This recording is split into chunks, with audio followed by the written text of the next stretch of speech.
Republican reaction to what we just heard from the President of the United States. Representative Greg Walden of Oregon is joining us right now. He's the chairman of the National Republican Congressional Committee. Congressman, what do you think of the President's remarks?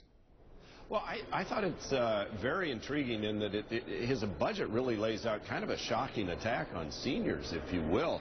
And we haven't seen all the detail yet, so we'll look at it. But I'll tell you, when you're going after seniors the way he's already done on Obamacare, taking $700 billion out of Medicare to put into Obamacare, and now coming back at seniors again, I think you're crossing that line very quickly here in terms of denying access to seniors for health care in districts like mine, certainly, and around the country. I think he's going to have a lot of from some of the major senior organizations on this, and Republicans as well.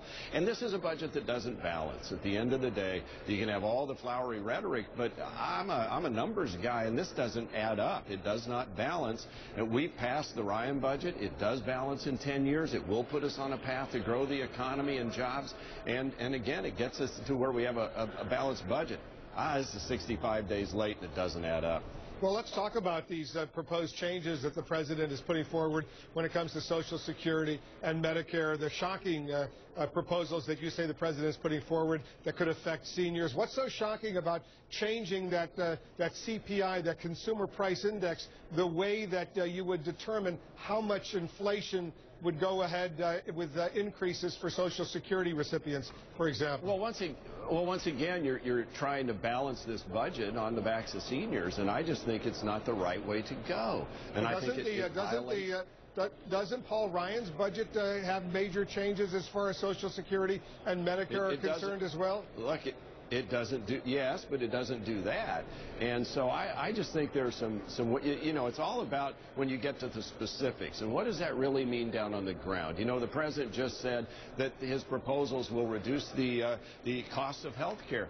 Where did we hear that before? We heard that premiums for a family for health insurance would go down $2,500 if his plan was adopted, and we now see them going up $2,000 in my state to $3,000. So you got to cut through the rhetoric, Wolfus, which of course you all and your team will do, and get into the real facts and figures, and so will we. But I don't see this budget as either on time, adding up, balancing, and further, I think it really does go right at seniors in a way they're going to be shocked coming out of this administration. Let's talk about taxes right now. Are you open to what the President called reform, eliminating some of the loopholes, the deductions for the wealthiest Americans, some of the biggest corporations, in order to pay for some of the infrastructure, education, health care benefits that he's putting forward? So, Wolf, let's go back, because you said it, or one of your folks there said it, about the fiscal cliff. The President got $600 billion in new revenue. And in part, he also put a little provision into the law. It was in there, the Pease Amendment, which already reduces and trails out how much the wealthy in America can claim for deductions.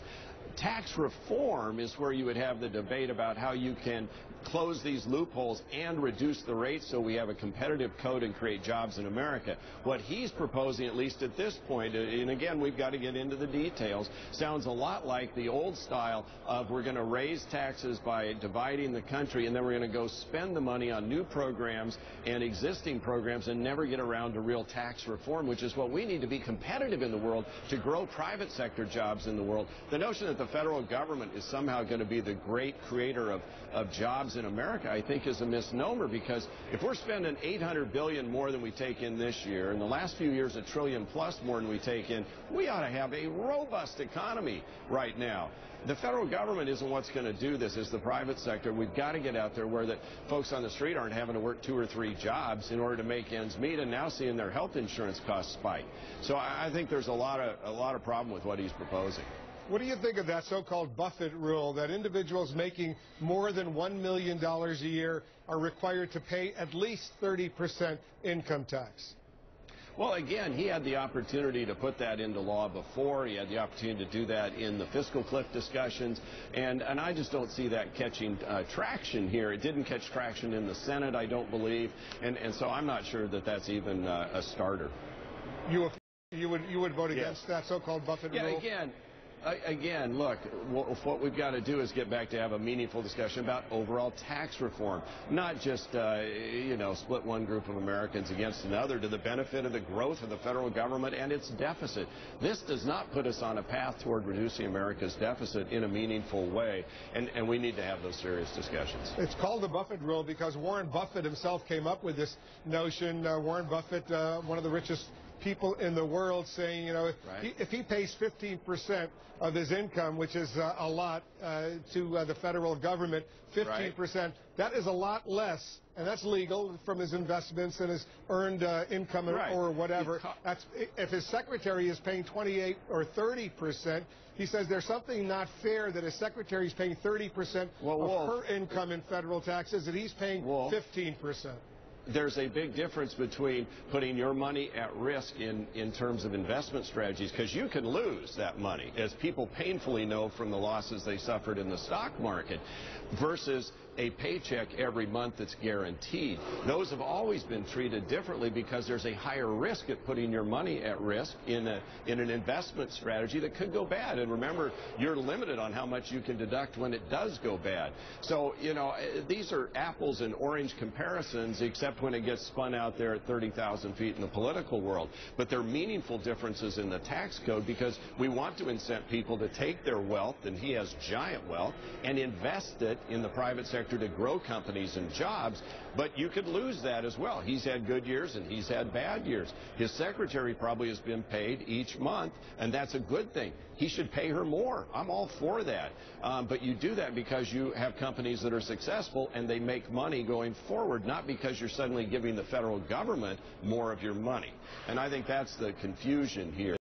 Building up a bigger, more costly federal government puts a burden of debt on the next generation that's unconscionable, and it suppresses our economy. And that's one final question, Congressman, before I let you go. So now there's a House budget, there's a Senate budget. The president has come up with his proposals today. There is a deadline of sorts, I suspect, at the end of July, early August, when the government's going to have to raise the nation's debt ceiling once again. Are you in favor of raising the debt ceiling, even if there's no so-called grand bargain budget agreement between the House, the Senate, and the president?